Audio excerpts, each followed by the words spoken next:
Bien, bonsoir à toutes et à tous. Bienvenue à la mairie du 15e. C'est un grand événement pour nous de recevoir ce soir en mairie pour notre conférence le défenseur des droits, ce qu'on a intitulé « Le défenseur des droits défend les droits de chacun, comme il s'y est bien sûr ». Donc je voudrais remercier Jacques Toubon de nous faire l'honneur de sa présence afin de vous présenter l'institution qu'il représente, débattre avec vous de son rôle de plus en plus essentiel, notamment dans le débat public. Je voudrais saluer également son épouse qui nous fait l'amitié d'être présente, ainsi que les élus aussi qui sont venus ce soir. Mes remerciements vont bien sûr à Nicole Fresneau-Crinon, la déléguée de Paris, représentante locale du Défenseur des droits, et aux autres délégués ici présents. Cher Nicole, vous disposez d'une permanence en mairie du 15e le mercredi, durant laquelle vous recevez sur rendez-vous afin d'aider les habitants à faire valoir leurs droits, et je sais que votre permanence ne désemplit pas. Ce qui n'est pas forcément rassurant d'ailleurs, mais enfin, voilà, ça montre bien l'utilité de votre fonction. Donc il nous importait d'organiser cette conférence car la question de l'égalité et du respect des droits pour chacun d'entre nous est évidemment absolument essentielle de par l'évolution de notre société, qu'il s'agisse de la lutte contre les discriminations, de la recherche de l'égalité homme-femme, du respect des droits de l'enfant ou encore du rapport au service public. À une époque où ressurgissent les spectres de haine que l'on pensait disparus, où les populismes dressent les droits des uns contre ceux des autres, et où nos compatriotes aspirent à toujours plus d'égalité, c'est notre capacité à vivre ensemble qui finalement est en cause. Comme vous le rappelez souvent, comme tu le rappelles souvent, mon cher Jacques, admettre que les droits d'une personne soient bafoués, c'est ouvrir la possibilité que demain, ce soient les droits de tous qui le soient. Ces enjeux que j'évoquais, ces combats, pourrais-je même dire, relèvent depuis 2011, effectivement, du défenseur des droits, autorité administrative indépendante chargée de veiller au respect des droits fondamentaux et de les promouvoir, né du regroupement de plusieurs fonctions, médiateur de la République, défenseur des enfants, autorité de la lutte contre les discriminations et pour l'égalité, ainsi que la Commission nationale de déontologie de la sécurité. Le défenseur des droits intervient dans 5 domaines essentiels pour la préservation de notre pacte social: la lutte contre les discriminations, l'intérêt supérieur de l'enfant, les droits des usagers des services publics, la déontologie des activités de sécurité et la protection des lanceurs d'alerte.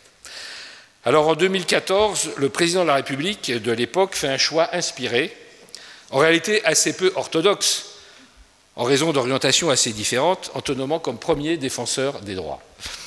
Je peux te dire aujourd'hui, mon cher Jacques, en trahissant à peine le secret du vote, que j'y ai contribué très modestement, à ma place très modeste, puisque à l'époque, membre de la commission des lois de l'Assemblée nationale, j'ai participé à ton audition. C'était un grand moment d'ailleurs, parce que j'ai vu l'évolution des commissaires tout au long de ton exposé, et tous ceux qui ont pu être retournés, si on peut dire. Et donc, bien sûr, comme les autres, j'ai fait le choix de voter en faveur de ta candidature. Bon, ce n'est pas un grand aveu de le révéler aujourd'hui.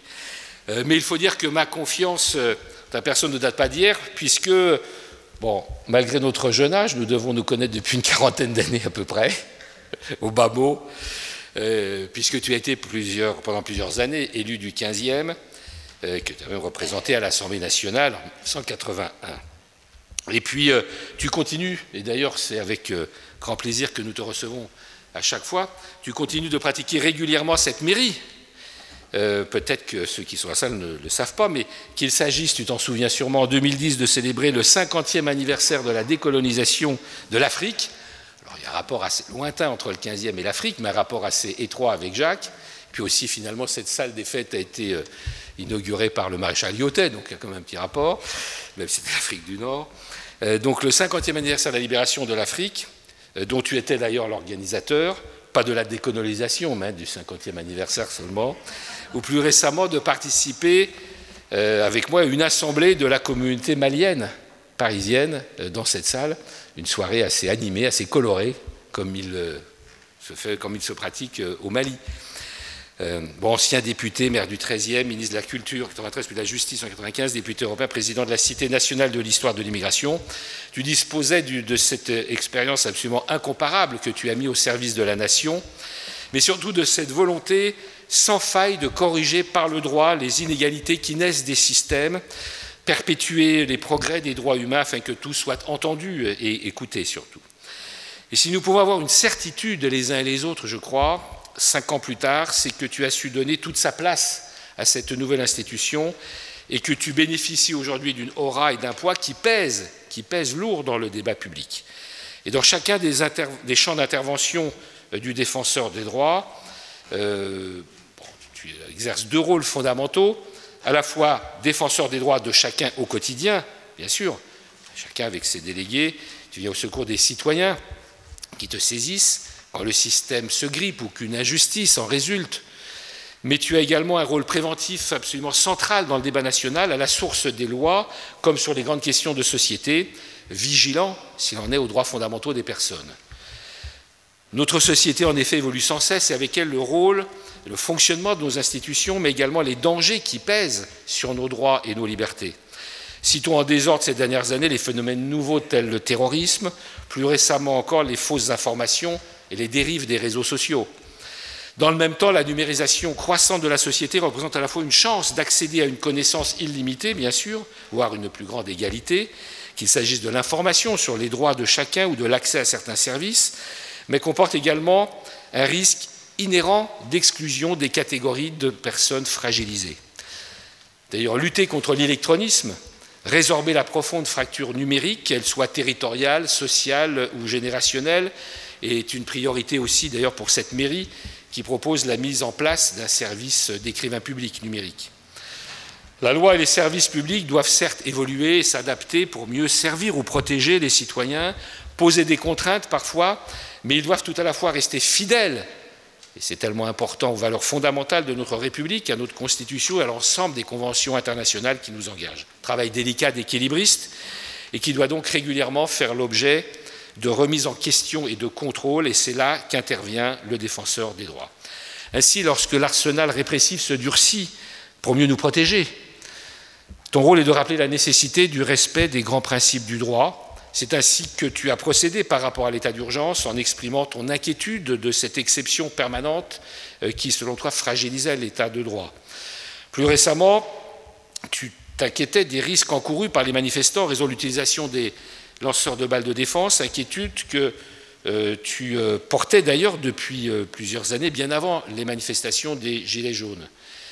De ce point de vue, j'ai été surpris, peut-être comme toi, que ce soit, assez paradoxalement finalement, quand on y réfléchit bien, l'atténuation des effets des LBD lors de la manifestation du 16 mars par une note de service de la DESPAP, de la préfecture de police, qui servent de prétexte pour limoger le préfet de police, son directeur de cabinet et le directeur de la sécurité de proximité de l'agglomération parisienne. C'est quand même assez étonnant, mais voilà, tout est possible. Dans notre République, voilà, c'était juste une simple observation, bon, teintée un peu d'amertume, c'est vrai. Tu as rappelé aussi à l'occasion de l'examen de la loi anti-casseurs que le droit de manifester est un principe constitutionnel. Mais si cet aspect de tes missions occupe ces derniers mois une place importante en fonction de l'actualité, bien sûr, il ne représente qu'une infime partie de ton action pour assurer les droits de tous. Ton rapport d'activité de 2018 est ainsi en grande partie consacré, à raison, au recul des services publics dans notre pays. Et on voit bien que c'est un phénomène, une observation qui remonte de la population par l'intermédiaire de ce débat public. Services publics de moins en moins accessibles aux citoyens, alors même que ces services doivent garantir l'accès à des droits fondamentaux, la santé, l'éducation, la justice, etc. Plus largement, tu es aussi à l'origine de nombreuses recommandations, comme la reconnaissance du droit à l'erreur, ainsi que d'avis au Parlement sur la plupart des projets de loi importants pour faire valoir les droits de tous, avec une attention systématique pour les personnes en situation de vulnérabilité, bien sûr, comme les majeurs protégés ou les personnes atteintes de handicap. Juste une question personnelle, à partir de là pour conclure, dans un domaine beaucoup moins important, bien sûr, mais quand même pas totalement négligeable, mais je ne te demande pas de répondre tout de suite, ou même pas du tout d'ailleurs. J'appelle l'attention du défenseur des droits, en tant que maire du 15e, sur le risque d'entrave au droit de vote, dont j'ai saisi d'ailleurs tes services, la présidente de la Cour d'appel, le président de la grande instance, tenant aux conséquences de la suppression des tribunaux d'instance d'arrondissement. Parce que les électeurs empêchés de voter pour telle ou telle raison, comme une absence d'inscription sur la liste électorale, et Dieu sait s'il y en a à chaque élection, surtout que le système va être modifié encore pour cette élection, eh bien, les électeurs en question se verront proposer que leur cas soit traité au tribunal d'instance des Batignolles, 3/4 d'heure, 1 heure de trajet d'ici quand même. Alors qu'il suffisait de traverser la rue quand les électeurs venaient au bureau des élections, ils traversaient la rue quand il y avait un problème et le juge immédiatement tranchait leur cas. Bon, autant dire que personne ne fera le déplacement, ou très peu. Ce sera autant d'électeurs privés de leur droit de vote. Et autre difficulté, accessoire, mais quand même, celle d'établir des procurations, parce que beaucoup d'entre elles étaient établies au tribunal d'instance du 15e, mais on ne peut pas dire que l'accueil au commissariat soit des plus formidables. Ce n'est pas une fonction que les commissariats adorent exercer. Enfin bref, toutes ces préoccupations, cette vigilance constante au respect des droits de chacun, tu les portes aussi, et là, je voudrais en terminer par là, grâce à une équipe juridique de 250 personnes, un réseau national de 500 délégués territoriaux, parmi lesquels, et je la cite encore, tellement le travail qu'elle fait ici est important et impressionnant, Nicole Fresneau-Crinon, qui traite au quotidien les près de 100 000 réclamations, pas elle toute seule, non, je parle de l'ensemble, heureusement.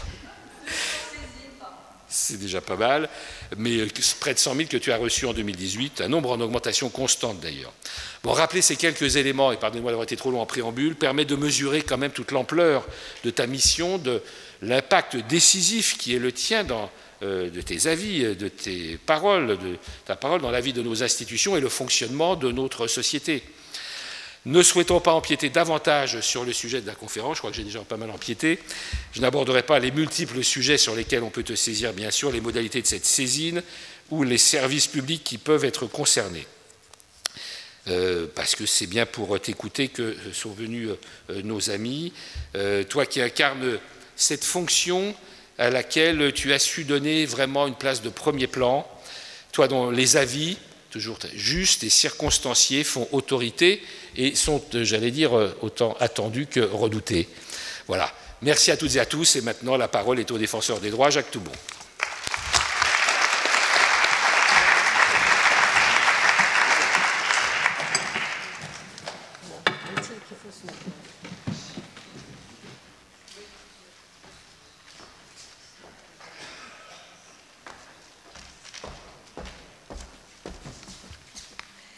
Merci pour cet excellent discours.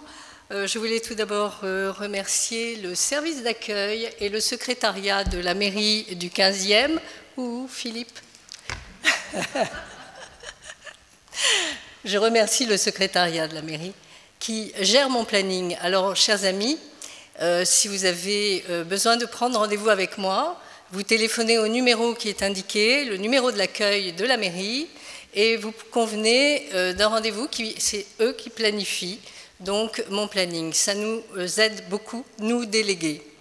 Alors, je voulais aussi dire que ça fait 3 ans de permanence, ça fait 3 ans que je suis en mairie, dans cette permanence, et j'ai constaté que les requérants souhaitaient être informés davantage par leur mairie de l'existence des délégués du défenseur des droits dans leur arrondissement peuplé de plus de 240 000 habitants. J'ai pensé donc opportun que Monsieur le maire organise avec moi cette conférence, et Jacques Toubon a tout de suite donné son accord parce qu'il a compris qu'en effet, les habitants ont besoin de plus en plus du défenseur des droits et précisément des délégués, parce que nous les recevons, il y a un contact direct qui est fait entre le public, la famille et nous. C'est autre chose que d'écrire et de recevoir ensuite une réponse. Alors, je suis donc une des 23 délégués de Paris du défenseur des droits. Je traite, comme je le disais, plus de 200 saisines par an, et je peux dire avec satisfaction que près de 98% aboutissent à la grande satisfaction des familles, à un accord tout à fait parfait, je dirais presque, pour les familles qui sont heureux d'avoir ensuite solliciter le défenseur des droits. 2 autres délégués sont aussi dans le 15e, ils sont installés au PAD, au point d'accès aux droits. Je voulais vous préciser cela à vous, citoyens donc du 15e. C'est du côté plutôt de la porte de Versailles si vous avez besoin d'eux. Vous connaissez tous M. Jacques Toubon au travers de la TV. Il a été ministre de la Culture, ministre de la Justice. Il a présidé la Cité nationale de l'histoire de l'immigration au musée de la Porte Dorée. C'est ce que M. Philippe Goujon a dit jusqu'en 2014. Il dirige depuis 5 ans notre institution. Et comme la Constitution de juillet 2018 l'indique, le défenseur des droits défend les droits et libertés fondamentales de tout individu. Alors, la singularité, pour finir, des délégués, je vous indique que nous sommes 503 délégués à ce jour, présents en France et en Outre-mer, et nous réglons la plupart du temps les litiges en règlement amiable. C'est une information que je vous donne. Comme ça, vous savez que lorsque vous venez nous voir, à quoi nous allons aboutir. Le but, bien évidemment, est de résoudre une situation, rendre effectifs les droits de façon définitive entre les services publics et les services privés qui ont une mission de service public et les citoyens. Merci pour votre écoute.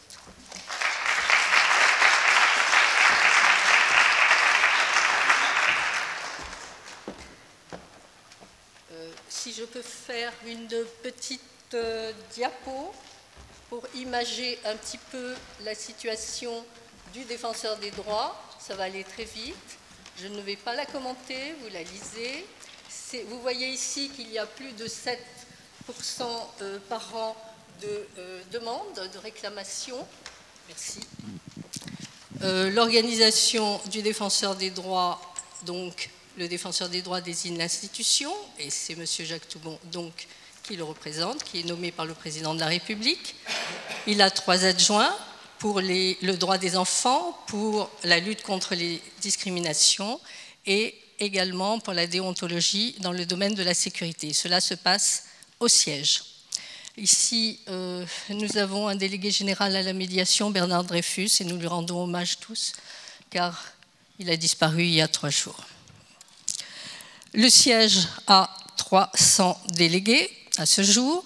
Et ici, il est indiqué que le réseau territorial a plus de 480 délégués du défenseur des droits. Donc, nous avons augmenté de 23 délégués en 2019, ce qui amène à 503 délégués. La protection des droits et libertés, vous avez les larges pouvoirs d'enquête que nous avons. Quelles sont les situations dont nous sommes saisis? Tout ça, vous le voyez dans les documentations que vous avez peut-être recueillies. Le défenseur des droits fait des propositions de réforme, comme l'a dit Philippe Goujon, il rend des avis sur les projets et propositions de loi, et il peut consulter le Premier ministre et le président de l'Assemblée générale. Pour informer le public, nous faisons des actions de communication, c'est ce que je fais aujourd'hui. Quelles sont les compétences du défenseur des droits? 5, dont une est spécialement dirigée par le siège, c'est-à-dire l'orientation et la protection des lanceurs d'alerte. Les usagers des services publics, nous pouvons tous les contacter, comme je vous disais, également les services privés qui ont une mission de service public, banque, assurance, etc. Vous avez ici des exemples de situations. Nous faisons également, nous assurons la défense et la promotion de l'intérêt supérieur de l'enfant. J'ai eu quelques cas ici douloureux qui ont abouti, j'en suis ravie. Quelques exemples de situations. Ensuite, pour la discrimination et la promotion de l'égalité, outre le siège, nous aussi, nous assurons délégués quelques dossiers, quelques saisines. Et là aussi, j'ai eu quelques dossiers à traiter, quelques saisines à traiter. Les exemples de situations. Alors, le respect de la déontologie des personnes exerçant des activités de sécurité, nous transmettons cela en général au siège qui assure ces dossiers. Quelques exemples de situations que je vous laisse lire, les gardes à vue, etc. Ensuite, il y a la protection des lanceurs d'alerte, c'est seul le siège qui assure ces demandes. Voilà, alors aujourd'hui, le défenseur est également en Europe et dans le monde. Peut-être que Jacques Toubon pourra indiquer comment ça se passe. C'est assez nouveau, je crois, Jacques. Alors, comment contacter le défenseur des droits? Vous l'avez également dans toutes les documentations qui sont à votre disposition. Merci beaucoup. Je laisse maintenant la parole à Jacques Toubon.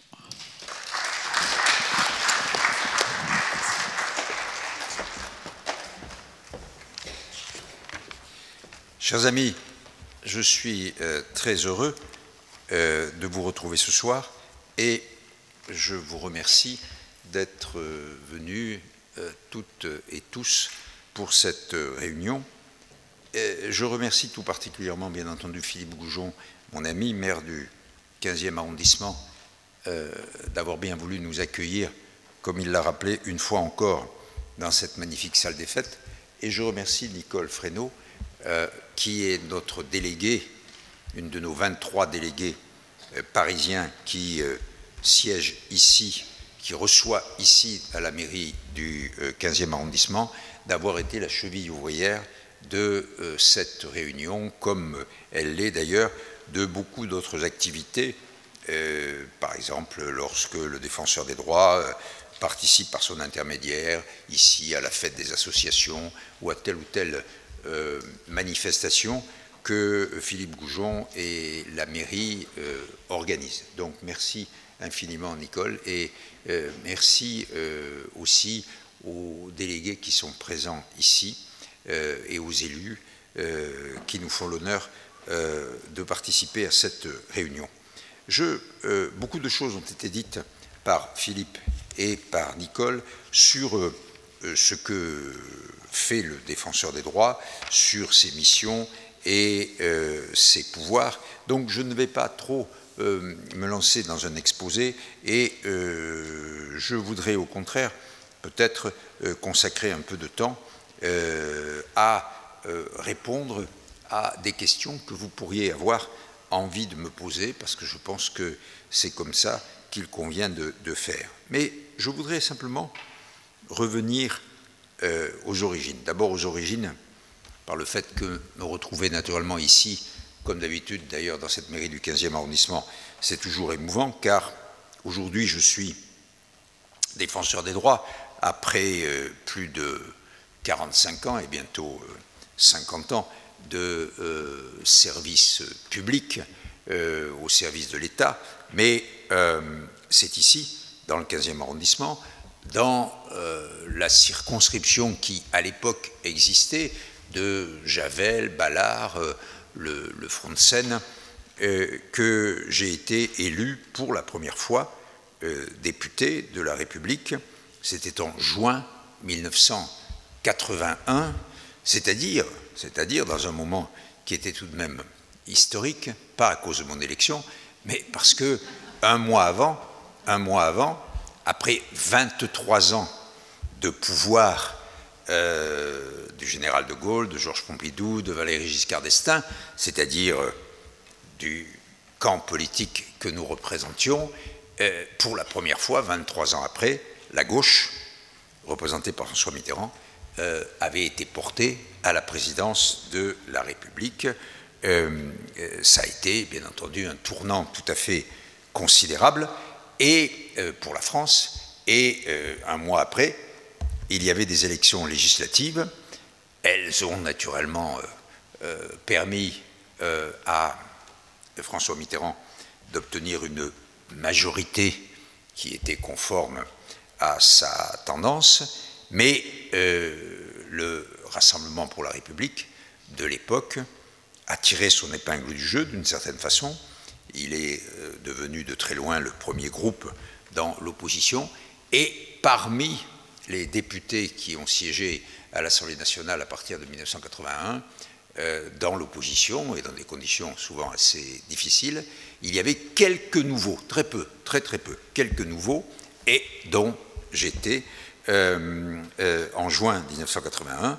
Il y avait à l'époque une cinquantaine de circonscriptions dans la région Île-de-France. À l'époque, il y a eu un seul député nouveau du RPR dans cette région d'Île-de-France, c'était moi. Et donc simplement, le 15e arrondissement, c'est là où j'ai entamé ces 4 ou 5 décennies au service de la France et au service de Paris, ici d'abord dans le 15e arrondissement, et puis ensuite, parce que le gouvernement avait à l'époque voté une loi pour découper Paris en arrondissements, faire élire des conseils d'arrondissement afin d'essayer de porter atteinte au pouvoir de Jacques Chirac, qui était depuis 1977 le maire élu, le premier maire élu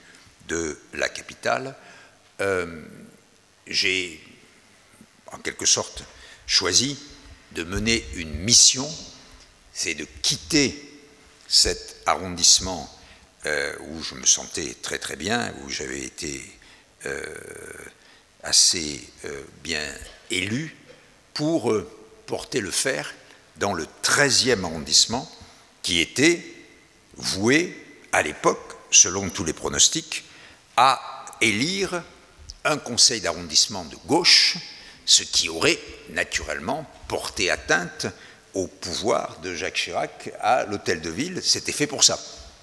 Et j'y suis allé et il se trouve qu'en mars 1983, j'ai réussi à battre la gauche dans le 13e arrondissement et à être élu maire du 13e arrondissement.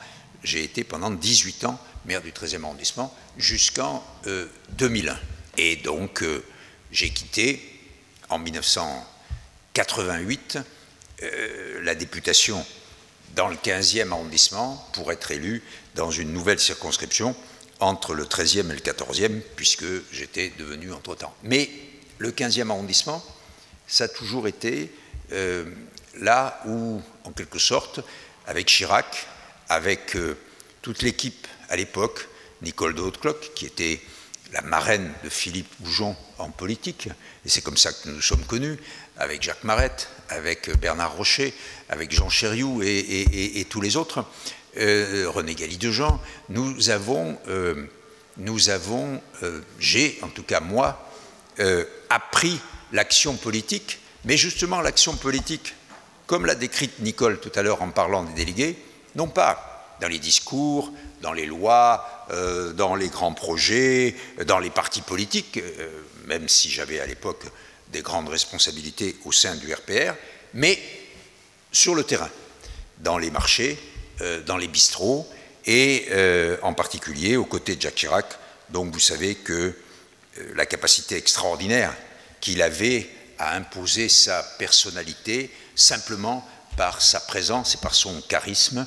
Alors, nous n'étions pas Jacques Chirac, mais nous avons tous suivi à l'époque, et c'est comme ça qu'on a gagné en 1983 les 20 arrondissements, et en 1989, de nouveau, les 20 arrondissements, c'est ce qu'on avait appelé le Grand Chelem de Paris. Voilà. Et donc, simplement pour dire que revenir ici, et pour parler justement des relations que nous pouvons avoir avec nos concitoyens, qu'eux-mêmes ont avec les services publics, c'est d'une façon renouée. Bien entendu, ce n'est plus de la politique, je ne fais plus de politique, je n'ai plus d'électeurs, mais il y a dans 96 000 cas, l'année dernière, en 2018, que nous avons reçu des réclamations. Il faut y ajouter 50 000 au plan national demandes de renseignements, d'orientation, d'information, donc près de 150 000 demandes qui sont venues se porter vers le défenseur, et je dirai tout à l'heure ce que ça peut signifier, mais en tout cas, c'est exactement renoué en fait avec ce pourquoi j'ai fait de la politique à partir des années 70 et ce pourquoi j'ai été élu ici dans cet arrondissement en 1981, c'est-à-dire, comme chacun sait, il y a quand même bien longtemps. Et le défenseur des droits, c'est effectivement une institution nouvelle. Et je voudrais essayer justement de faire, pour commencer, une petite réflexion, avant de passer à des cas concrets, une petite réflexion sur qu'est-ce que c'est qu'une institution comme la nôtre. D'abord, je voudrais lire quelque chose qui date de quelques années, c'est ce que mon prédécesseur, c'est-à-dire le premier défenseur des droits, celui qui a été nommé en 2011, en juin 2011, nommé par Nicolas Sarkozy, alors président de la République, et qui est resté défenseur des droits pendant 33 mois, Dominique Baudis, parce que malheureusement, il est décédé pendant ses fonctions au mois d'avril 2014, et Dominique Baudis a donc créé le défenseur des droits dans la réalité. Et dans le premier rapport d'activité qu'il a fait, tout à l'heure, on parlait du rapport d'activité que je viens de déposer il y a quelques jours sur l'année 2018, c'est le 5e que j'ai publié, mais le premier que Dominique Baudis avait fait, c'était le rapport pour l'année 2012, qu'il avait publié en juin 2013, il écrivait, et je trouve que ce qu'il écrit est encore parfaitement, en quelque sorte, le programme du défenseur des droits et d'une certaine façon une bonne description de ce qu'est notre réalité aujourd'hui. Dans une société minée par les incertitudes, le défenseur des droits et ses adjoints constituent un interlocuteur privilégié de la société civile, des services publics, des entreprises, des syndicats ou des associations représentant ceux qui s'estiment lésés dans leurs droits et leurs libertés. Dans une société entravée par sa complexité, les collaborateurs permanents et bénévoles, donc les délégués, de l'institution, sont conscients qu'ils constituent au quotidien le dernier recours de proximité pour permettre à tous, gratuitement, d'accéder à des droits qu'il est indispensable de garantir et de rendre effectifs. Dans une société qui n'accorde guère d'intérêt qu'à l'instant et aux faits divers dramatiques, le défenseur des droits a la volonté de s'inscrire en garant rigoureux et attentif de la citoyenneté de tous, en mettant en œuvre les pouvoirs que lui confie la Constitution pour rétablir ceux qui le saisissent dans leurs droits et libertés qui sont l'essence même de notre démocratie. Eh bien, je ne saurais mieux dire, et je pense que c'est le programme du défenseur des droits, et c'est ce que nous essayons de faire aujourd'hui. Le défenseur des droits, c'est une institution qui n'est pas le pouvoir exécutif, le gouvernement, l'administration, qui n'est pas le pouvoir législatif, même si, dans nos relations avec la population, nous avons des rapports qui sont très proches de ceux que peut avoir un député ou un sénateur ou un maire avec ses concitoyens. Nous ne sommes pas non plus le pouvoir judiciaire, puisque nous n'avons pas, dans les décisions que nous prenons, ce qu'on appelle l'autorité de la chose jugée. C'est-à-dire, un juge, quand un jugement est définitif, il prend une décision, il tranche un litige, il dit le droit de manière irrévocable quand le jugement est définitif. Et d'ailleurs, la loi prévoit que nous nous soumettons aux décisions des juges, que lorsque telle ou telle demande nous est présentée par une personne et que cette demande a déjà fait l'objet d'un jugement, nous ne pouvons pas, nous, défenseurs des droits, revenir sur ce jugement. Mais le défenseur des droits n'est donc ni l'exécutif, ni le législatif, ni le judiciaire. Mais il appartient à une catégorie qu'on appelle autorité administrative indépendante, mais ça c'est du jargon. Mais je pense que ça veut dire en réalité qu'on a besoin dans nos sociétés de lieux, de personnes, d'institutions, de mécanismes qui puissent apporter une sorte de contrôle extérieur, indépendant, sur les pouvoirs publics au sens le plus général de ce mot. c'est-à-dire sur celles et ceux qui disposent d'une façon ou d'une autre d'une force légitime pour faire la loi ou pour l'appliquer, qui se trouvent en quelque sorte dans une situation d'asymétrie, d'inégalité avec la personne qui demande, avec le citoyen, avec l'usager du service public. Et le défenseur des droits, comme d'autres institutions, il a cette vocation, sans aller à un procès qu'on va demander à un juge de traiter, mais au contraire, de manière préventive, d'essayer de faire en sorte que, ce que je dis toujours, le pot de terre qui s'adresse à nous ait, grâce aux défenseurs des droits, autant de force que le pot de fer auquel il se heurte. C'est ça le principe même d'une institution comme le défenseur des droits. Et c'est ce que nous essayons de faire. Ce n'est pas facile parce que, bien entendu, personne ne récuse, encore que, mais personne ne récuse vraiment le pouvoir des juges. Certains s'en plaignent, ceux qui perdent les procès en particulier, certains s'en plaignent, mais on l'admet. Mais en revanche, une institution comme le défenseur des droits, il y a un certain nombre de gens qui disent « mais de quoi il se mêle? Mais de quoi il s'occupe? Et pourquoi il dit ça? Ou pourquoi il fait ça ?»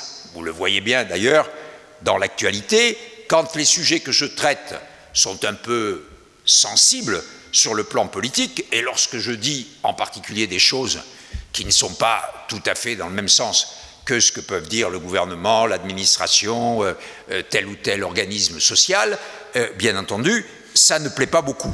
Et l'idée est que ce type de contrôle extérieur et indépendant pose un problème.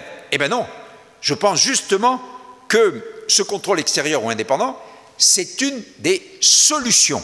Et c'est une des solutions de cette crise qui existe et dont on a vu des manifestations depuis 3 mois. Mais le défenseur des droits, il n'a pas attendu les gilets jaunes.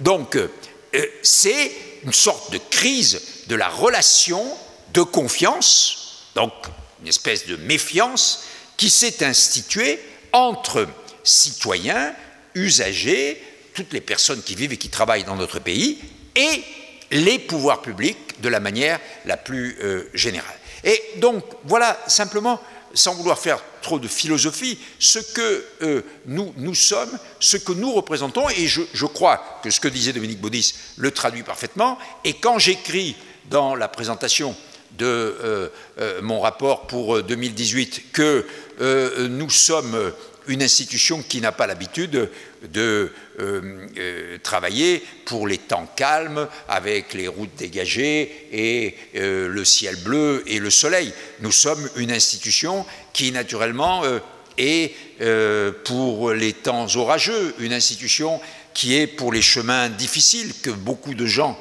ont du mal à emprunter et qui sont chaotiques. Nous sommes pour des temps gris, parce que nous sommes une institution qui reçoit la demande sociale de ceux qui, en bout de course, d'une certaine façon, s'adressent à nous parce qu'ils n'ont pas pu avoir l'effectivité de leurs droits autrement. Et c'est quand j'explique ça, quand j'explique que dans ces conditions, bien entendu, je suis amené à dénoncer un certain nombre de situations et à décrire tout ce qu'il y a de négatif pour des millions et de millions de gens, je remplis ma mission, d'autant plus que, comme Philippe l'a très bien dit tout à l'heure, par exemple à travers les avis que je donne au Parlement, je propose des solutions. Je prends un exemple, parce que c'est un sujet extrêmement important. Nicole en a dit un mot tout à l'heure en parlant d'enfants handicapés. La semaine dernière, je suis allé déposer devant une commission d'enquête de l'Assemblée nationale, une commission d'enquête, une vraie commission d'enquête, pas une mission d'information, une commission d'enquête, c'est-à-dire, comme vous l'avez vu dans de certaines circonstances récentes, on prête serment, et cette commission a des pouvoirs tout à fait considérables. C'est une commission d'enquête sur l'inclusion scolaire, c'est-à-dire sur un sujet qui est naturellement central, Pendant très longtemps, on a admis, accepté, que les enfants porteurs de handicap, mental ou physique, reçoivent l'enseignement et l'éducation dans un système d'enseignement spécialisé, c'est comme ça que ça s'appelait, et qui était en particulier, depuis la libération, depuis la Deuxième Guerre mondiale, organisé par les familles elles-mêmes, par les associations de familles. Et puis peu à peu, nous avons progressé dans l'idée que les personnes porteuses de handicap, enfants ou adultes, étaient comme les autres, qu'elles devaient avoir les mêmes droits que les autres et qu'il fallait faire le nécessaire pour qu'elles puissent jouir de ces droits fondamentaux comme les autres et que leur différence ne devait pas être seulement ce qui était prévu, notamment par les 3 grandes lois que Jacques Chirac a fait voter, de 1975, de 1987 et de 2005. Chaque fois qu'il a été au pouvoir, il a fait une grande loi pour les personnes handicapées. Non seulement la compensation du handicap, mais l'organisation de la société pour que la personne porteuse de handicap puisse vivre comme celles qui ne sont pas porteuses de handicap. Et ceci s'applique tout particulièrement aux enfants. On a voté une loi, il y a maintenant 10-14 ans, le 11 février 2005, qui est la loi sur les droits fondamentaux des personnes handicapées. On applique une convention internationale qui est de 2006 et dont le défenseur des droits est le mécanisme d'application en France, la Convention internationale des droits des personnes handicapées. Et à partir de là, nous avons, comme beaucoup d'autres pays, notamment les pays nordiques, qui nous avaient précédés sur cette voie, et pas seulement un pays nordique, l'Espagne, qui est un modèle en matière de politique à destination des personnes handicapées. Et donc, comme beaucoup d'autres l'avaient fait, nous sommes orientés vers une politique d'inclusion, ce qui voulait dire notamment qu'on disait les enfants porteurs de handicap ne vont pas seulement aller dans un enseignement spécialisé, bien sûr, certains d'entre eux, polyhandicapés, ne pourront pas aller dans l'enseignement ordinaire. Et il faudra qu'ils continuent à suivre de l'enseignement, de la formation, des soins, etc., dans des institutions séparées et spécialisées. Mais, pour la grande majorité, une politique d'inclusion scolaire. Et ça a marché d'une certaine façon. En 2005, quand on a voté la loi, il y avait 140 000 enfants handicapés qui étaient scolarisés dans l'éducation ordinaire, dans le primaire et le secondaire. L'année dernière, il y avait 340 000 enfants, donc une augmentation tout à fait considérable, et ça augmente à peu près de 10% par an. Mais l'inclusion scolaire, ça pose énormément de problèmes, comme vous le savez. Il faut que les enfants porteurs de handicap soient accompagnés. Alors, on a eu les auxiliaires de vie scolaire, maintenant on a une autre catégorie et on a fait un statut pour eux, il y a déjà 2 ans, mais c'est très difficile d'en recruter, c'est très difficile de les garder stables. Il faut aménager les locaux, mais il faut aussi que le personnel enseignant, le personnel administratif, pratique en quelque sorte, vive la situation d'inclusion des enfants. Et donc, je suis allé déposer devant cette commission d'enquête parce qu'il existe encore aujourd'hui énormément de problèmes. Et par exemple, on n'a pas encore résolu, faute d'accompagnants en nombre suffisant, la présence des enfants porteurs de handicap dans les activités périscolaires ou extrascolaires. Or, depuis 2014, comme vous le savez, ça a fait l'objet d'un grand débat, on applique un système de rythme scolaire où il y a beaucoup d'activités périscolaires et extrascolaires, et puis aussi, il y a les centres de loisirs. Et là, les crédits qui existent et qui permettent de payer un accompagnant pendant le temps scolaire, il n'existe pas toujours pour payer le même accompagnant pendant le temps périscolaire ou extrascolaire. Et là, on se trouve devant une situation de discrimination à l'encontre de ces enfants et de ces familles. J'ai développé un peu cet exemple, mais c'est simplement pour dire ce dont le défenseur des droits est porteur. Il n'est pas seulement porteur, comme le font nos délégués, comme on le fait au siège national, de régler la situation de telle ou telle personne handicapée vis-à-vis de la maison départementale des personnes handicapées, vis-à-vis de telle ou telle caisse, de telle ou telle commune qui, par exemple, refuse de scolariser un enfant. C'est aussi une politique, une action éventuellement législative. D'ailleurs, nous l'avons fait dans la loi sur le logement. Nous sommes en train de le faire actuellement dans une loi qui s'appelle la loi sur les mobilités, c'est-à-dire sur les transports. Et Dieu sait si l'accessibilité des transports, c'est quelque chose de fondamental pour les personnes handicapées.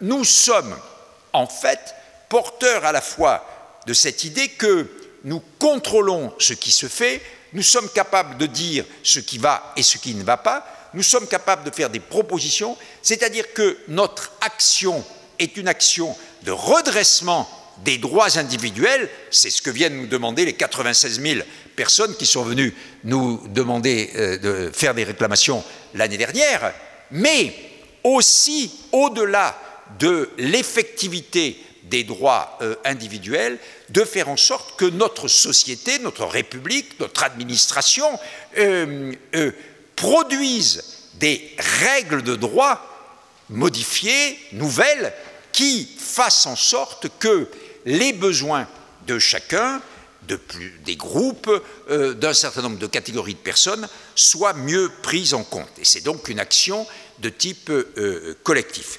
Et c'est pour ça que nous sommes aujourd'hui dans une situation qui est, la preuve en est ce soir. Je suis venu ici à la demande de Nicole pour informer et pour mieux faire connaître le défenseur des droits, parce que quoi qu'on en dise, quelle que soit la médiatisation, quel que soit le nombre en augmentation des demandes que nous recevons, le défenseur des droits est encore très très mal connu. Et beaucoup de gens ne savent pas qu'on peut avoir ce recours. Un des motifs pour lesquels je suis devant vous ce soir, c'est que vous puissiez vous faire vous-même les porteurs et les messagers de cette information. Car nous sommes aujourd'hui dans une situation, et je vais terminer mon propos général là-dessus, nous sommes aujourd'hui dans une situation où, comme Philippe l'a dit il y a un instant, en citant le rapport d'activité que je viens de publier, les services publics reculent. Plus exactement, ils sont en train de se recentrer dans leurs implantations géographiques. Ils sont en train de changer de méthode dans leurs relations avec le public. Et là, c'est toute la question de la dématérialisation et de la numérisation.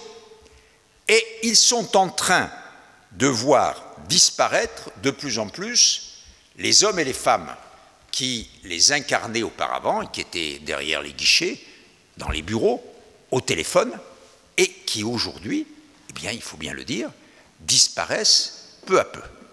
Et aujourd'hui, nous avons une situation dans laquelle, si les Français se sentent un peu orphelins d'une certaine justice, d'une certaine égalité que l'État donnait, et on l'a bien vu depuis 3 mois dans les manifestations, dans le mouvement social qui s'est produit, c'est en grande partie parce qu'ils ont le sentiment que les services publics, et par exemple les services sociaux, retraite, assurance maladie, Pôle emploi et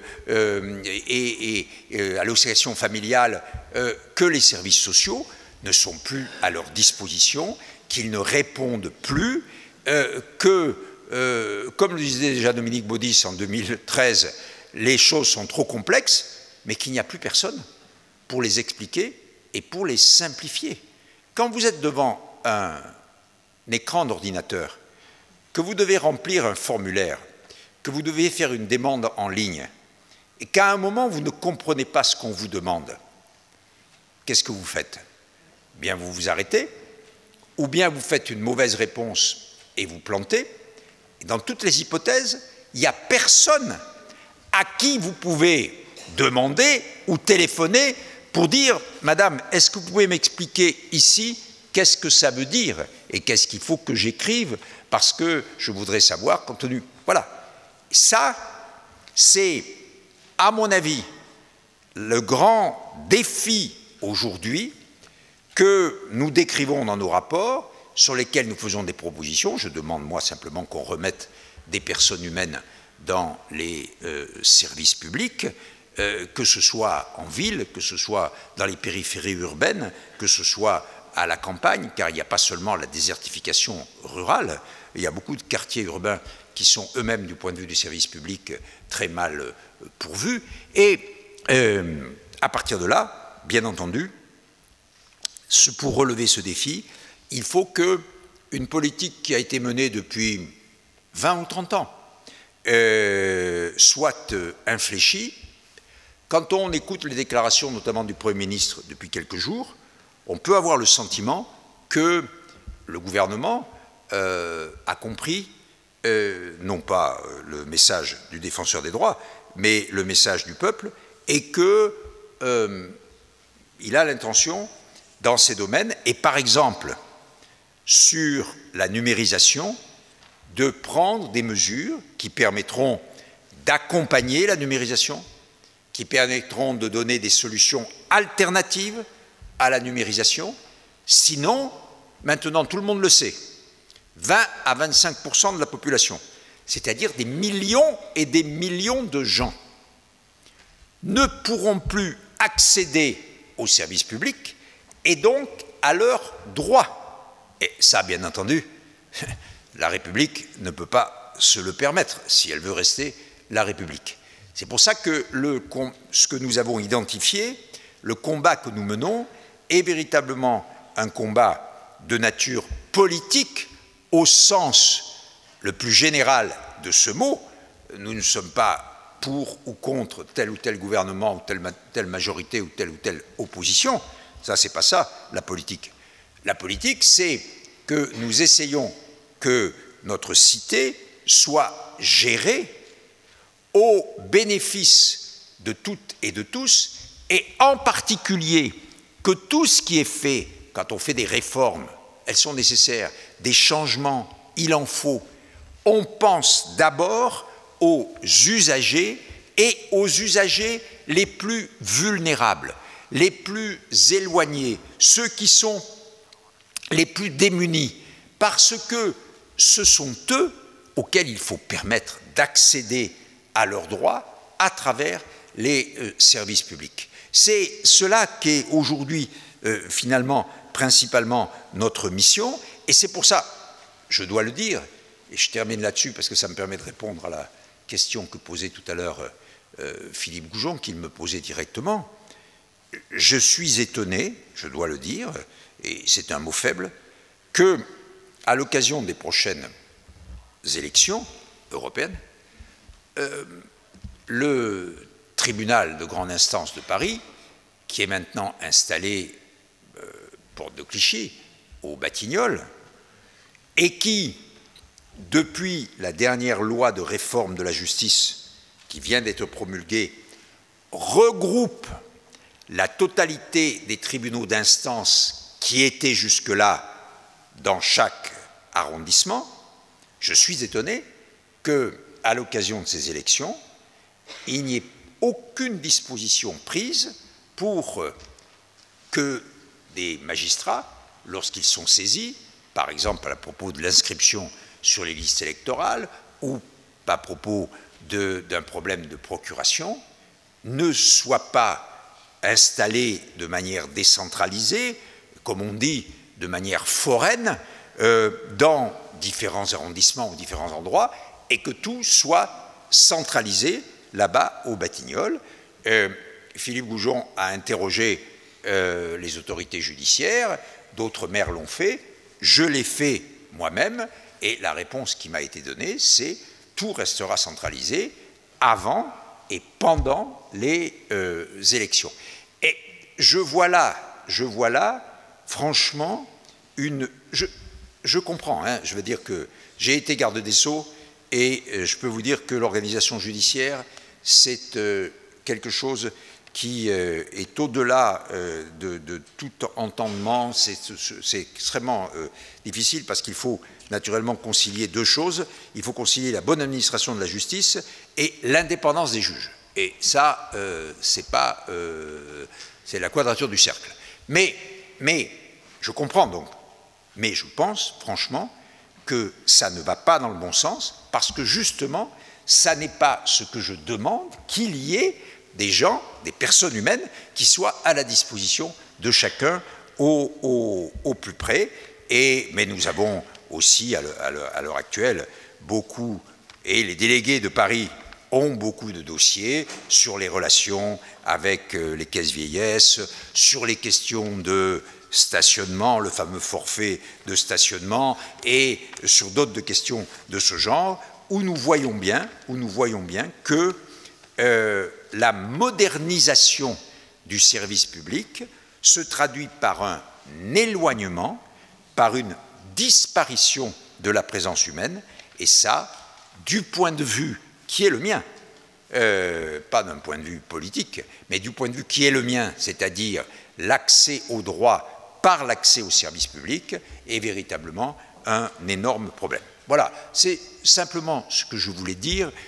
Nicole vous a bien expliqué, les diapositives vous ont bien montré les choses.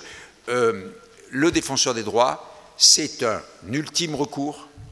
Il est totalement ouvert, il est totalement gratuit. Le défenseur des droits, dans le cadre de ses compétences, n'écarte aucune demande, aucun dossier. Il examine, que ce soit par les 500 délégués ou que ce soit par les juristes du siège national. Il y a à peu près 80% des dossiers qui sont traités par les délégués et 20% qui sont traités par le siège national. Il instruit, il traite toutes les demandes.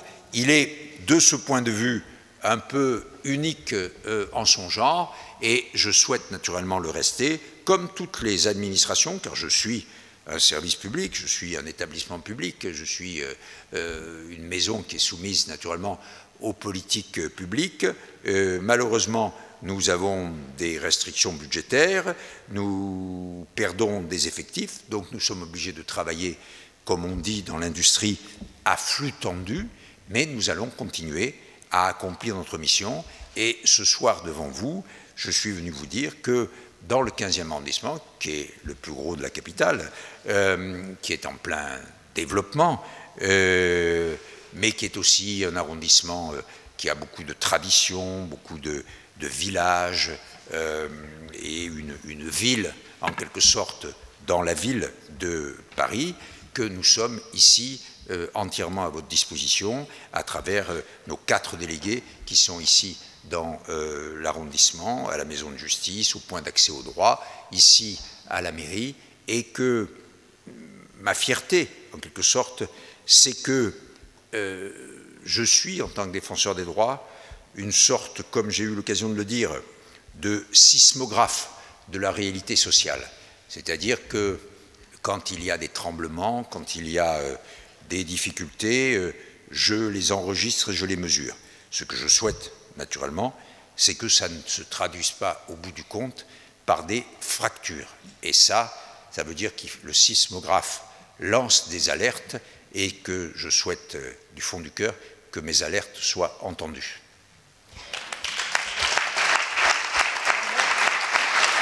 Là, ça marche pas.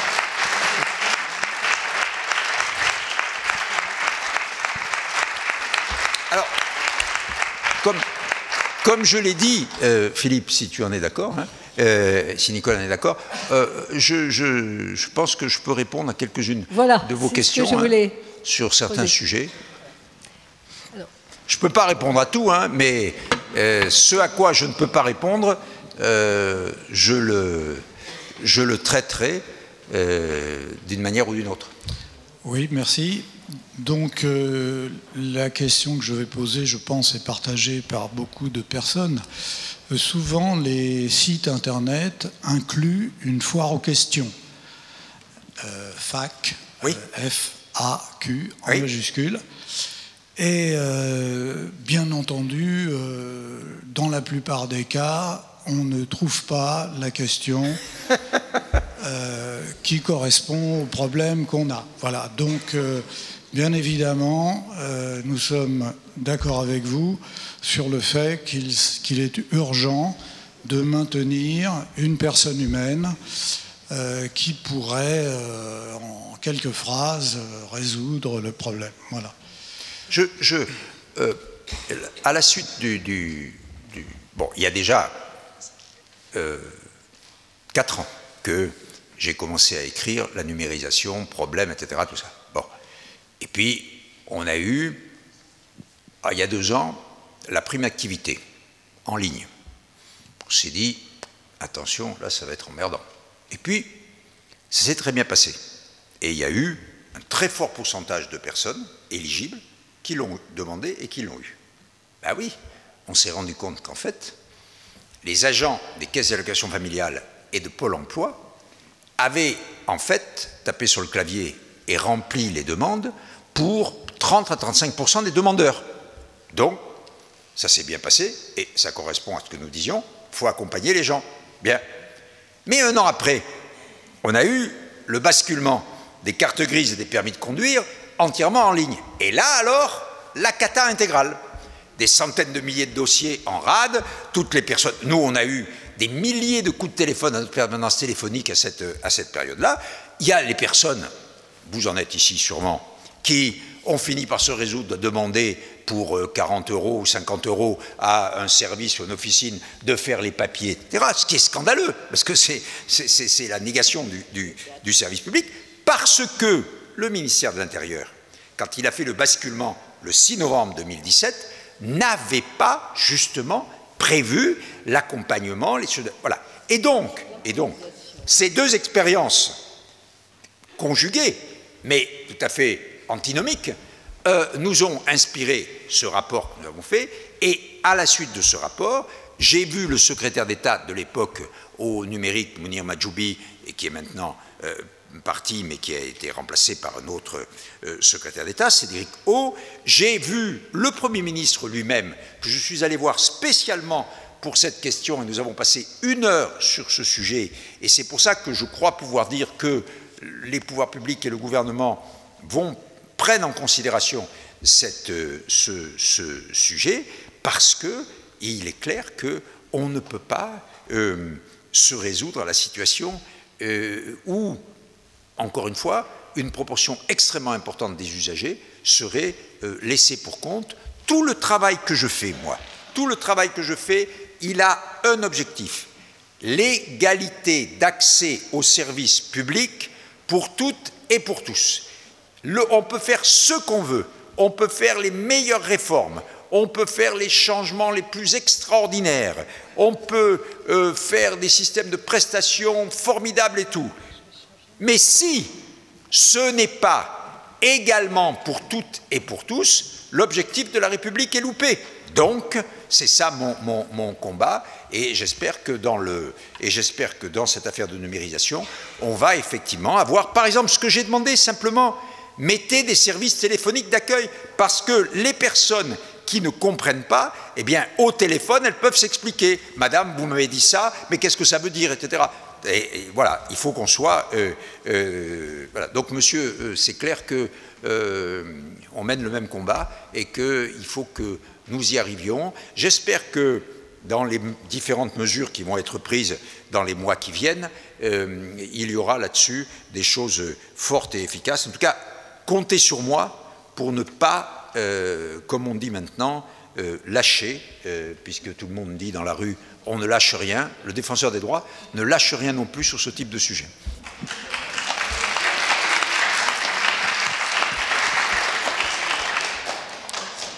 Bonsoir, j'ai une question à vous poser. Est-ce qu'il est discriminatoire de faire payer les 15 € aux gens qui font les déclarations sur papier? Non, je pense pas. Non, je pense que on peut... Enfin, si je fais comme ça une analyse juridique instantanée, je ne crois pas qu'on puisse dire que c'est discriminatoire. Il y a un coût de service. Non, je pense que ça se plaide. Je ne pense pas que c'est discriminatoire. Mais là-dessus, c'est un très bon exemple. Je veux dire la déclaration d'impôt par Internet. Elle a eu un succès inespéré, y compris chez les personnes dont on pensait qu'elles seraient les plus réticentes, c'est-à-dire les personnes plus âgées. Et pourquoi il y a eu ce succès? Parce que, comme vous le savez, les déclarations par Internet, quand vous les faites, vous n'êtes pas largué. On vous aide. Et vous avez en plus, dans les centres des impôts, vous avez... Mais pour une raison très simple, c'est que le ministère des Finances, à travers les déclarations d'impôts, c'est comme ça qu'il ramasse les sous. Donc forcément, il a intérêt à dépenser de l'argent pour que vous puissiez faire vos déclarations, pour pouvoir ensuite prélever les impôts. Les autres services publics sont des services purement dépensiers. Ils ne ramènent pas d'argent. Donc, pour le ministère des Finances, c'est plus facile, mais ce que je voudrais, c'est que tous les autres services en fassent autant. J'avais, il y a 3 ans, fait une proposition. Chaque fois qu'on fait, grâce à la numérisation, une économie, mettons, on dit, sur le versement de telle ou telle prestation, avec des demandes en ligne, je vais faire 10 millions d'économies. Eh bien, qu'on consacre 10% de cette économie à un programme d'accompagnement.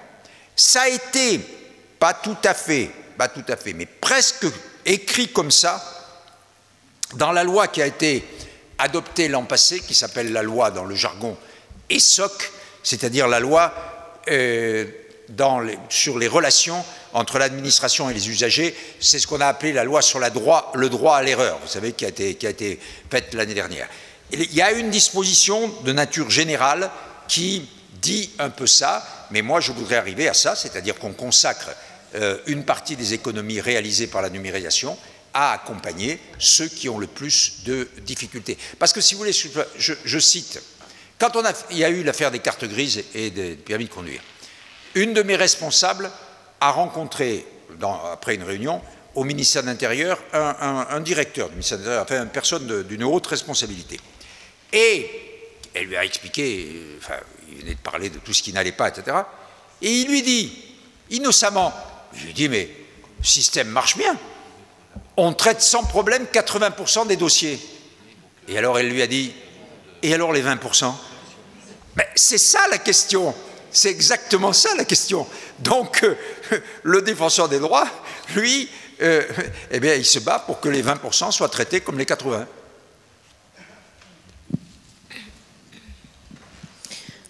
Bonjour, Vadana Keo, fondatrice de l'ONG Buddha Child. Ma question est très simple, c'est de savoir si vous travaillez avec les ONG. Mon ONG Buddha Child œuvre pour les actions de réconciliation et de paix, pour réduire la pauvreté en créant des centres de vie tout en respectant les 17 objectifs du développement durable. Pourquoi j'ai monté cette ONG? J'ai monté cette ONG parce que je suis une survivante du régime de Pol Pot, donc au Cambodge. Et je ne veux plus voir souffrir les enfants des bêtises humaines. Et donc, voilà pourquoi je vous pose cette question. Oui, alors, je dis tout de suite, je ne travaille pas avec les ONG de votre type, je dirais, des ONG qui ont un objectif humanitaire et notamment qui se tournent vers l'étranger. Je travaille avec ce qu'on peut appeler des ONG, avec des associations qui représentent un certain nombre de secteurs de la population, certains types d'entreprises, certains types de services, de besoins sociaux, et en gros, la société civile, comme on dit. Et je les réunis dans le cadre de comités d'entente que j'ai créés et que je réunis chaque comité 2 fois par an, 1 fois tous les 6 mois. J'ai un comité handicap, j'ai un comité santé, j'ai un comité LGBTI, j'ai un comité sur les discriminations selon l'origine, j'ai un comité sur le logement, j'ai un comité sur l'emploi, sur la discrimination dans l'emploi. Enfin, j'ai 8 comités d'entente, de liaison comme ça. Et par ailleurs, je travaille en étroite liaison avec beaucoup d'associations. Par exemple, chaque fois que je travaille sur les droits des étrangers, les droits des migrants, je vais prochainement publier un rapport sur les malades étrangers. Je suis souvent en relation avec de grandes associations comme la CIMAD, comme le Secours catholique, comme le Secours populaire. Et donc, je peux dire que je ne travaille pas avec des ONG du type de la vôtre, mais je vous félicite vivement de l'avoir lancé, mais je travaille avec énormément de représentants de ce qu'on appelle la société civile, parce que le défenseur des droits ne peut pas être seulement quelqu'un ou quelqu'une qui est dans un bureau avec des codes de chaque côté, des grands bouquins, ou devant son ordinateur avec plein de ressources dans sa boîte. Non, le défenseur des droits, pour être efficace, il faut qu'il ait une sensibilité très grande au mouvement de la société et aux besoins de tous ceux qui vivent dans notre pays. Et c'est pour ça que je fais ce travail. Hier, j'ai passé une partie de l'après-midi en recevant le président de l'UNAPI, l'Union nationale des associations de parents d'enfants qu'on appelait à l'époque inadaptés. C'est un mot qui a disparu. C'est les enfants porteurs de handicap mental et cognitif. J'ai la semaine dernière fait une visite à Rouen et au Havre. J'ai passé un grand moment aussi avec des associations qui s'occupent d'enfants ou d'adultes handicapés. Je vais Porte de la Chapelle, mais moi je ne le mets pas dans le journal, mais je vais Porte de la Chapelle voir les camps de migrants, enfin les camps de migrants, c'est une bonne expression, des pauvres gens qui vivent sur le trottoir. Et voilà, autrement dit, je pense que le défenseur des droits, c'est qu'il a à la fois, il doit avoir une double attitude. C'est une philosophie difficile à tenir, hein. Il doit avoir une double attitude. Il est en plein, c'est pour ça que je parlais de sismographe, à l'écoute de tout ce qui se dit, de tout ce qui se fait, de tous les problèmes, etc. Et en tout cas, de tous les problèmes par rapport aux droits de nos concitoyens. Et en même temps, il doit avoir une certaine distance, une certaine, et même totale, indépendance pour voir les choses, dire la vérité, même si la vérité est désagréable et dérange, et en tirer des conséquences. Il faut donc être à la fois complètement indépendant et complètement, je dirais, concerné. Je crois qu'il y a ici... Oui, on va faire encore 2 questions, et puis je vais rentrer, parce que je vais vous dire une petite confidence. Notre fille a ce soir un anniversaire très important, c'est une dizaine très importante qu'elle passe ce soir, et on voudrait bien être avec elle. Voilà, pour l'aider à passer cette dizaine. S'il vous plaît. Allez-y, allez-y. Merci, monsieur Thoubon, pour votre exposé plein de rigueur. Ma question est très simple. Comment peut-on devenir délégué du défenseur des droits? Comment dit, quel est votre mode de recrutement? On peut simplement, tout à l'heure, vous venez là, vous mettez sur un petit papier votre adresse, votre numéro de téléphone, et je fais prendre contact avec vous par ma direction du réseau territorial, où vous vous adressez à Nicole, et simplement, j'essaye, moi, justement, hein, c'est une très bonne question, merci beaucoup, j'essaye, naturellement, encore, à l'heure actuelle, de recruter de nouveau des délégués. Parce que nous avons plus de 500 délégués aujourd'hui, mais ce n'est pas assez. Bénévole, il faut le préciser. Bien sûr, hein, naturellement, c'est bénévole. Hein, mais j'étais, je prends un exemple, en Seine-Maritime, donc la semaine dernière, et la personne qui est responsable au niveau départemental du comité départemental d'accès au droit, celui donc qui s'occupe des maisons de la justice et du droit, des points d'accès au droit, etc., et avec lequel nous travaillons, sous la présidence du président du tribunal de grande instance, me disait, eh bien, dans le nord-est du département de la Seine-Maritime, j'aimerais bien que vous ayez un délégué parce que là, on est un peu dépourvu. Et il m'a dit, dans l'Eure aussi, est de l'Eure, c'est-à-dire plutôt vers Paris, on a besoin d'un délégué. Ben, ça veut dire très clairement que je cherche, donc monsieur, vous êtes le bienvenu, engagez-vous, rengagez-vous. Mais c'est très facile. Après, je ne dis pas que vous serez sélectionné, hein, mais je dis que nous accueillons très volontiers toutes les candidatures. En tout cas, pardon, juste une petite assise. Ce que je peux dire, c'est que on reçoit une fois par semaine à peu près 7 heures par jour, mais ensuite 7 heures le jour de notre permanence, mais après nous avons à peu près 3, 4, voire 5 jours pour travailler nos dossiers, nos saisines et régler. Je ne veux pas vous décourager, monsieur, mais je préfère vous le dire. Oui. Mais les gens qui sont délégués du défenseur, et que depuis que je suis défenseur, j'en ai nommé à peu près un peu plus de 160 ou 170, et une bonne partie d'entre elles ou d'entre eux, je les connaissais, je les ai connus, bon, ils sont arrivés plus ou moins par mon intermédiaire, et j'ai noté chez 98% d'entre eux, 99%, une très grande satisfaction de la mission qu'ils accomplissent au service du public. C'est vraiment, et notamment, c'est vrai, pour d'anciens fonctionnaires, hauts fonctionnaires, responsables de collectivités, qui par exemple ont pris leur retraite, c'est une manière de continuer à servir le peuple et à servir l'État ou l'intérêt général. C'est surtout la satisfaction quand on a réussi. C'est surtout ça. On est très satisfait d'avoir aidé et réussi.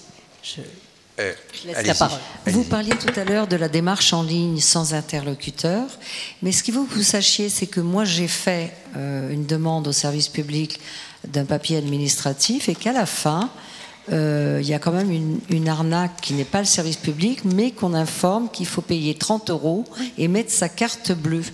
Donc, si les gens qui vont jusqu'au bout n'ont pas d'interlocuteur, ils peuvent aussi se faire avoir par une... Mais là, moi, des cas comme le vôtre, nous en avons traité. J'ai d'ailleurs téléphoné au service où j'avais besoin. Oui. J'ai eu la chance d'avoir, c'était une mairie. Oui. Eh bien, on m'a dit, oh là là, madame, vous n'avez pas mis votre carte. J'ai dit non. Mais il m'a dit, on se permet de prendre le service public pour arnaquer les gens de 30 €. Mais c'est, madame, si vous lisez mon rapport sur la dématérialisation, j'ai traité cette question en disant non seulement le service public n'est plus à la disposition de toutes et de tous, mais en plus, le service public est en train de créer à côté une sorte de système privé d'arnaque. C'est ça qui est terrible. Madame. Je voulais simplement savoir, bonsoir, comment vous êtes nommé et pour combien de temps, s'il vous plaît. Les choses...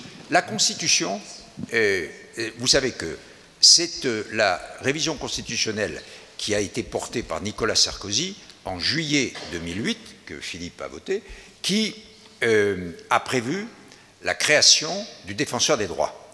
C'était une proposition de, je le rappelle, la commission que présidait Édouard Balladur, ancien député du 15e arrondissement, qui avait mené une commission pour la révision de la Constitution, etc. Tout ça. Et dans une des propositions, c'était de rassembler en une seule institution le médiateur, la HALDE qui s'occupait des discriminations, le défenseur des enfants et la Commission nationale de déontologie de la sécurité. Et cette proposition a été acceptée, elle est passée dans la révision constitutionnelle, elle est devenue l'article 71.1 de la Constitution. Encore après, fallait-il bien préciser les choses, car dans la Constitution, on dit le défenseur des droits défend les droits et les libertés fondamentales, c'est tout. Et donc, ensuite, 3 ans après, a été votée une loi organique qui a défini exactement toutes les compétences, la façon dont étaient nommés, etc., les pouvoirs du défenseur. C'est cette loi organique qui est la loi du 29 mars 2011 et qui est la Bible, en quelque sorte, du défenseur des droits. Et, à travers ça, je réponds à votre question, le défenseur des droits, ou la défenseur des droits, j'espère, moi, profondément, que l'année prochaine, quand je partirai, ça sera une personne du sexe féminin qui sera nommée à ma place, ça me ferait plaisir, et le défenseur des droits est nommé par le président de la République, mais à la suite d'une procédure qui s'appelle l'article 13 de la Constitution. C'est une procédure qui dit que pour une vingtaine à peu près de grandes fonctions, de postes importants, vous ne pouvez être nommé par le président de la République que si la proposition du président de la République est acceptée par les commissions compétentes de l'Assemblée et du Sénat. Ou plus exactement, la proposition du président de la République peut être rejetée si les 3/5 des députés et des sénateurs se prononcent contre, donnent un avis défavorable. C'est arrivé une fois récemment à propos d'un magistrat pour le Conseil supérieur de la magistrature.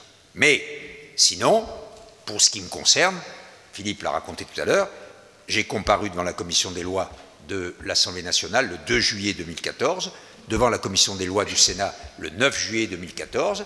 À la suite de ça, les commissaires des lois députés et les commissaires des lois sénateurs ont voté, et il se trouve que 60% du total était favorable à la candidature, donc je n'ai pas eu la guillotine des 3/5. Bon. Et donc j'ai été nommé. Voilà. Et on est nommé donc par le président de la République selon cette procédure qui est assez protectrice, je dirais, et ensuite pour 6 ans irrévocables, de manière à ce qu'aucune pression ne puisse être faite sur le défenseur des droits. On ne peut pas lui dire « Ah, si tu es gentil, si tu décides telle ou telle chose, on va te renouveler l'année prochaine ». Non, j'ai pris mes fonctions le 17 juillet 2014, je quitterai mes fonctions le 17 juillet 2020, donc dans 14 mois. On a un statut de totale indépendance et on ne peut pas nous dire ce qu'il faut faire ou ce qu'il faut dire, on ne peut pas intervenir dans notre travail. Voilà ce qu'est le défenseur. Mais effectivement, le fait que nous soyons une autorité inscrite dans la Constitution, même si ça n'est que symbolique, ça n'a pas de conséquences administratives ou budgétaires. Par exemple, ça ne me permet pas d'aller voir le ministre du budget et de lui dire « Tu sais, je suis dans la Constitution, donne-moi des postes ». Non, il me rit au nez, il me dit « Non, tu n'auras plus de postes que les autres ». Donc, mais quand même, symboliquement, c'est une autorité indépendante constitutionnelle et je crois que c'est important dans justement ce travail de contrôle extérieur et indépendant dont je parlais tout à l'heure. Allez, une question et je m'en vais. Oui, c'est moi, merci. Je suis ici. Voilà. Ah, pardon. Voilà. Je suis une personne qui allait régulièrement aux archives de Paris parce que j'aime bien l'histoire et je faisais des recherches. Et toujours est-il que j'avais donc accès facilement et tout. J'ai eu malheureusement un accident, un vieux monsieur m'est tombé sur un escalator, donc m'a cassé un peu la colonne vertébrale. Et donc, avec l'ancien directeur, je pouvais quand même rentrer avec mon truc. Oui. Depuis qu'il y a eu un nouveau directeur, Madame dehors. Et j'ai essayé de dire, mais fouillez-moi, au nom de Vigipirate, fouillez-moi, je vous promets, j'ai rien de tranchant, j'ai rien de... Non, non, madame, vous avez ça, maintenant, vous n'êtes plus accepté, enfin, voilà.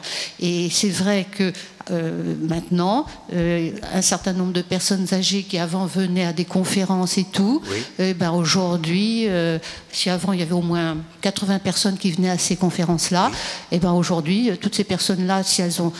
Parce qu'il y a beaucoup de travaux là-bas, les bus ont un peu de retard et tout. Oui. Et ben non, tout le monde doit repartir, faire demi-tour. Donc il y a plein de personnes qui venaient avec leur canne et tout, ben, sont obligées de faire demi-tour parce qu'il y a eu un changement de directeur qui, dirons-nous, institue une loi très rigide et qui refuse donc les gens. Voilà. Est-ce que c'est normal? Je découvre vraiment ce que vous... Ah bon, parce que je découvre vraiment ce que vous me dites. Il y a un délégué qui saisit de cette affaire? Ah bon, comment? Ah, monsieur Saint-Pulgent, c'est un des délégués que j'ai nommé d'ailleurs. Il est dans le 19e, hein, c'est ça, hein? Moi non, mais je sais qu'il y avait beaucoup de personnes qui sont vraiment, oui. Vraiment déçues de cette attitude. Mais ce que vous pourriez faire, madame, vous pouvez peut-être venir en parler à Nicole, hein, mais moi, si c'est une question, donc je comprends, d'après ce que vous dites, que c'est une question plus générale, et moi je suis prête à la traiter, hein, parce que vraiment... je suis très étonné de ce que vous me dites. Et alors, je serais tentée de dire, dans ce cas-là, actuellement, au nom de Vigipirate, le Grand Palais, c'est pareil, n'accepte plus, on nous fait passer par la porte B, on oui. rencontre au moins 10 interlocuteurs, et au bout du 10e, on nous dit non, non, madame, on ne veut pas de vous. Et de plus en plus, maintenant, dans beaucoup d'endroits, eh bien, alors je dois avouer qu'effectivement, la mairie du 15e, ça s'est toujours très bien résolu, mais à un moment donné, même dans certaines... Ah, mais la mairie du 15e, c'est la maison du peuple, alors. Évidemment, c'est...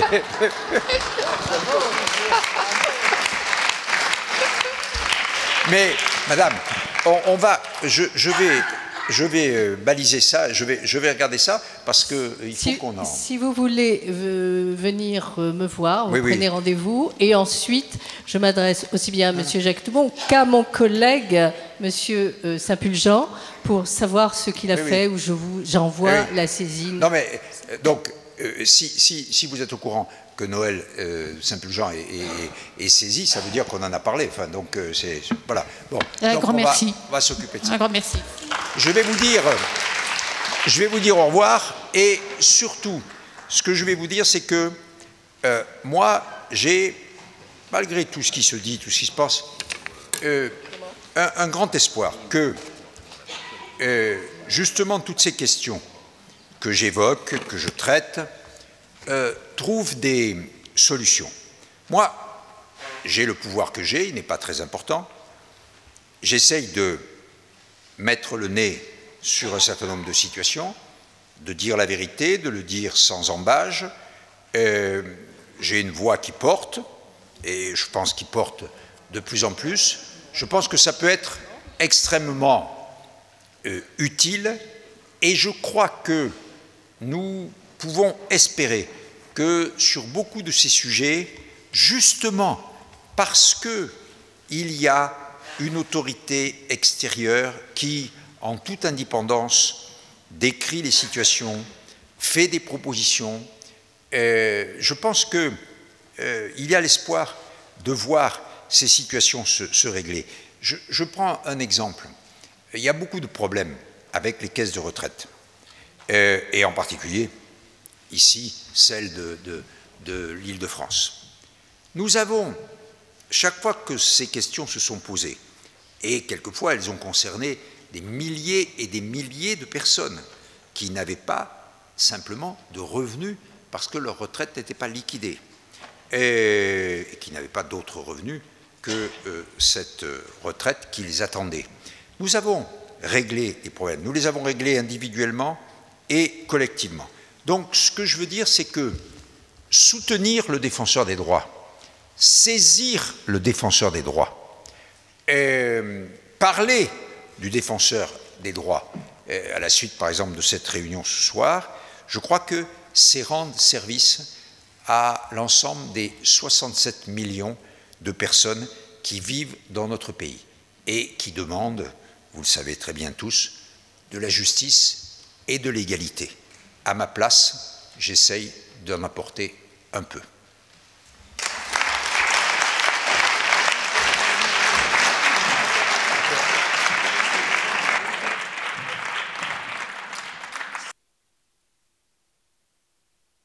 Ça, c'est la couverture de mon rapport d'activité pour 2018 et ça a une histoire. C'est une aquarelle qui a été faite par les habitants dans un quartier de Maubeuge qui s'appelle Sous le Bois, qui est un quartier très déshérité et dans lequel il y a un centre social qui s'appelle la Maison des Habitants. Je suis allé au mois de mai voir ce centre social, discuter avec les personnes et à la fin, ils m'ont remis cette aquarelle et j'ai trouvé que, toute naïve qu'elle était très belle, qu'elle avait beaucoup de sens et donc je l'ai choisie pour faire la couverture de mon rapport d'activité 2018.